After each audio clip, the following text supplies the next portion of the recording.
আজকে তোমরা যারা কৃতিত্বে স্বাক্ষর রেখে আমাদের মাঝে উপস্থিত হয়েছ,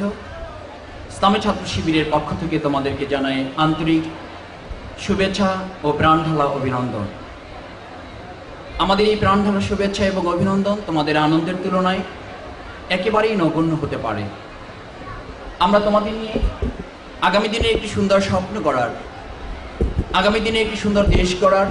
যে মানসিকতা নিয়ে আমরা আজকের অনুষ্ঠান করেছি, এই অনুষ্ঠানের সার্বিক সীমাবদ্ধতা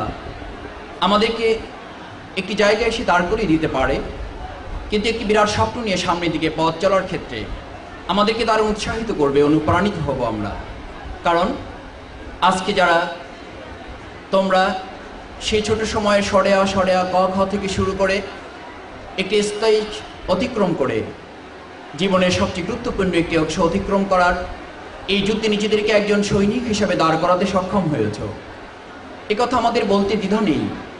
আজকে যারা এই সোনালী স্বপ্ন গড়ার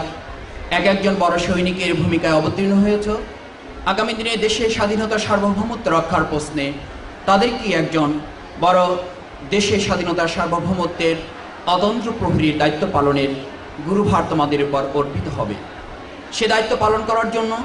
নিজেকে গড়ার আজ যে মাধ্যম হিসাবে আমরা যে শিক্ষা ব্যবস্থাকে বেছে নিয়েছি, সেই শিক্ষা ব্যবস্থা আমাদেরকে একজন প্রকৃত মানুষ করার জন্য, সাথে সাথে একজন সৎ এবং আদর্শ নাগরিক হিসাবে গড়ে তোলার জন্য যে পূর্ণ শিক্ষা ব্যবস্থা আমরা চাই, সেই শিক্ষা ব্যবস্থার একটি শূন্যতা আমাদের মাঝে সব সময় বিরাজ করে আসছে। ইসলামী ছাত্র শিবির তোমাদের পাশে থেকে চায় সেই শূন্যতা পূরণ করার জন্য আল কোরআন, আল ইসলামের একটি সুসমন্বিত শিক্ষা ব্যবস্থার মাধ্যমে একজন ব্যক্তিকে সার্বিকভাবে সমন্বিত শিক্ষা ব্যবস্থার আদর্শ এবং নৈতিক মানুষ হিসাবে জাতির সামনে দাঁড় করিয়ে দেওয়ার এই সুন্দর ব্যবস্থাপনাটি বাংলাদেশ ইসলামী ছাত্র শিবির তোমাদের সামনে উপস্থাপন করতে চায়। আমরা তাই তোমাদেরকে বলি, আসো, বাংলাদেশ ইসলামী ছাত্র শিবির সেরকম একটি মানুষ তৈরি করতে চায়, যে মানুষ বলতে পারে একটি বাতি জ্বালতে পারে লক্ষ বাতির প্রাণ।